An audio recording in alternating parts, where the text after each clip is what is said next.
Warahmatullahi wabarakatuh. Good morning. Today I would like to explain about will and be going to. And the first will and the second going to. Will and going to have the same meaning. Jadi will sama going to itu memiliki satu arti, yaitu future actions atau future plans. Oke. Well, kita lihat sesuatu ya. Bagaimana sih perbedaan will dan going to? Yang pertama yaitu will. Will digunakan beberapa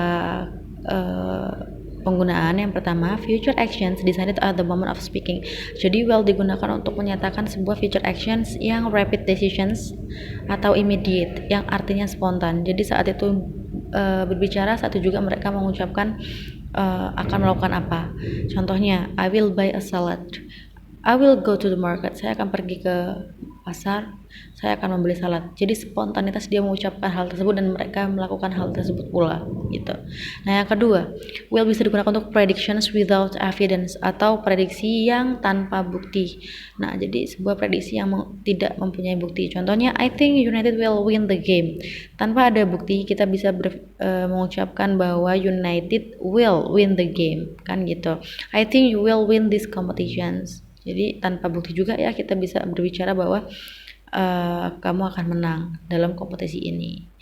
Nah, yang ketiga, will digunakan untuk express future fact. Jadi digunakan untuk mengekspresikan kejadian yang akan datang, fakta, dalam artian fakta. Contohnya, the sun will rise tomorrow. Fakta ya, bahwa matahari akan terbit besok.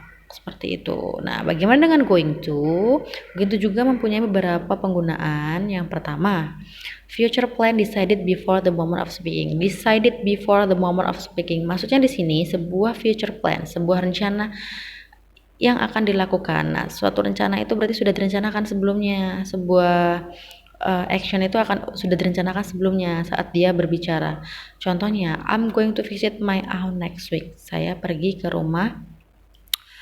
pergi ke rumah bibi saya minggu depan. Itu sudah direncanakan sebelumnya, maka menggunakan going to.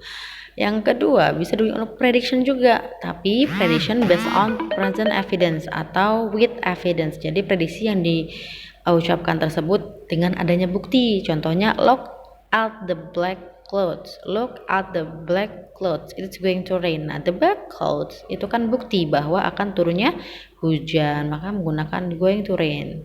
Lihat awan hitam itu, ini akan hujan, gitu kan. Nah, yang terakhir yaitu something that is about to happen. Jadi going to digunakan untuk sesuatu yang akan terjadi. Jadi mengucapkan sesuatu yang akan terjadi. Contohnya, get back, the bomb is going to explode. Mundur katanya kan, bahwa bom akan meledak. Jadi kan sesuatu yang akan terjadi toh, maka menggunakan is going to. Nah, itu tadi perbedaan penggunaan will dan going to. Secara meaning, will and going to have the same meaning ya. Jadi mereka mempunyai satu arti yang sama, yaitu future action atau action yang akan dilakukan di masa yang akan datang. Nah, cuman bedanya yang tadi itu sih, yang sudah dijelasin Miss dari awal sampai akhir. So, if you have any questions, silakan tanya di WhatsApp ya. Oke, mengenai perbedaan will dan going to, penggunaan will maupun juga penggunaan going to. Thank you. Wassalamualaikum warahmatullahi wabarakatuh.